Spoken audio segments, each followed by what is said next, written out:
আপনার প্রতিভার সৌরভে মোহিত হোক আপনার পারিপার্শ্বিক পরম করুণাময়ের কাছে এই আমাদের প্রার্থনা। আপনারা দেখছেন নর্থ বেঙ্গল সমাচার, উত্তরের বার্তা, সত্যের পথে। মহান শিক্ষক দিবসের দিনে হলদিবাড়ি নবকিশোর উচ্চ মাধ্যমিক বিদ্যালয়ে অনুষ্ঠিত হল বিদায় সংবর্ধনা অনুষ্ঠান। বিদ্যালয়ের প্রাক্তন শারীরিক শিক্ষার শিক্ষক নীলকমল সরকার মহাশয় গত 31শে আগস্ট 2022 সালে অবসর গ্রহণ করেন। তিনি এই বিদ্যালয়ে 1997 সালে যোগদান করেছিলেন। এছাড়াও জীবন বিজ্ঞান বিভাগের শিক্ষক উত্তম কুমার সাহা মহাশয় 31শে ডিসেম্বর 2022 সালে কর্মজীবন থেকে অবসর গ্রহণ করেন। তিনি এই বিদ্যালয়ে 1987 সালে যোগদান করেছিলেন।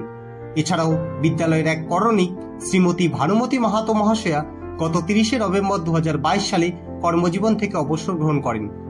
আজ এই শিক্ষক দিবসের মহান দিনে এই তিনজন ব্যক্তিত্বকে একই সঙ্গে বিদ্যালয়ের পক্ষ থেকে বিদায়ী সংবর্ধনা দেওয়া হয়েছে। স্মৃতিপথে ভাস্বর হয়ে থাকবে চিরকাল।